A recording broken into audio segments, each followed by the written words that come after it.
Yeah, 1-to-1 is that 1-to-1, because we've got two ones separated with that colon there, that we could say that source observing itself. So what we're going to be doing here is we're going to be doing a little bit of physics, musical physics, and a little bit of musical metaphysics. Because as we said earlier, that we know that I subscribe to the alchemical idea that as above, so below. The 1-to-1 that we're talking about, if I strike a middle C on a piano and there's a guitar in the room, if I strike the middle C note and then put the damper on it, stop the piano from playing, the guitar is still going to play.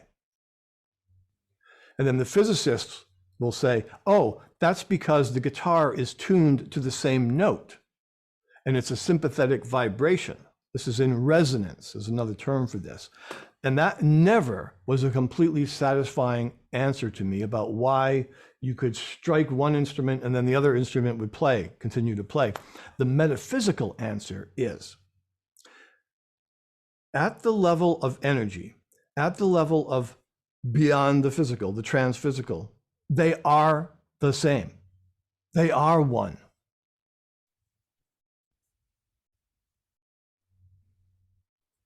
This is just a beautiful thing that happens in the physical world. As I said, it goes back to the good day that Source was having when he said,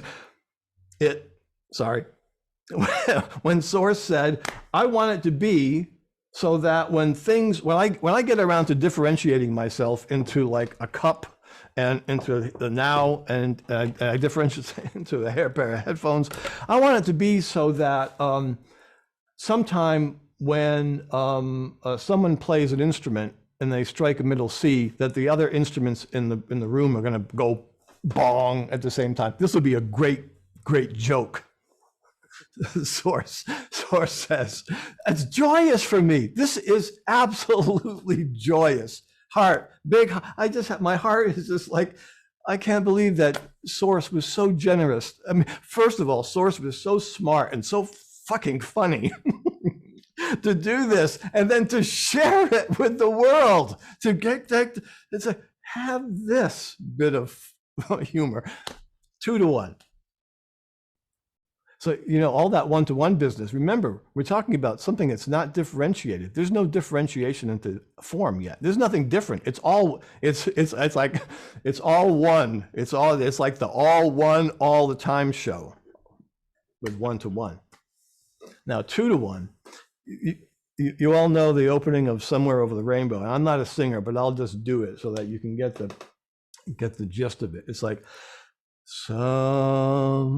where, that's an octave. That's the high note is vibrating twice as fast as the low note. And then and now when you think about a piano, you can go plink, plink, plink, plink, plink, keep going up. So once you do the first octave, which is vibrating twice as fast, vibrations per second, as the lower octave, there's no stopping you. So what Source figured out on this good day was, I'm going to invent the octave because that means I can replicate myself forever through space, so-called space and time. When you hear an octave, this is another, I'm going to get joyous. When you hear an octave, you're hearing Source's good day of going like, bingo, I'm everywhere. That's the octave. Every time you hear an octave, the heart likes it. Heart feels full of joy. Heart feels joyous because it's a nice sound, right? Somewhere, it's great, beautiful sound, but it's more than a sound. It's a replication of oneness through time and space, but not differentiated yet. There's no difference. It's all Source. Remember, we're still in the all Source, all oneness channel at this point. Okay, so Source being Source, it gets bored. Right? So there you go.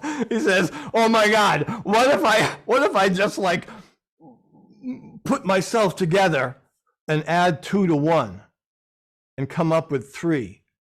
And then when I get 3, well, now I've got a relationship with 2, of course. So let's have a relationship with 2.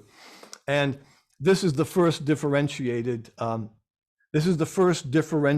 entity that assumed a form distinct from oneness. This is the harmonic series taught me this. Okay, so 3 to 2. That's also called the perfect fifth. It's a mathematical ratio of when you express it as 3 over 2, like 3/2. Think of a fraction, 3 over 2, and it can be expressed as a decimal, right? Expressed as a decimal as 1.5 to 1.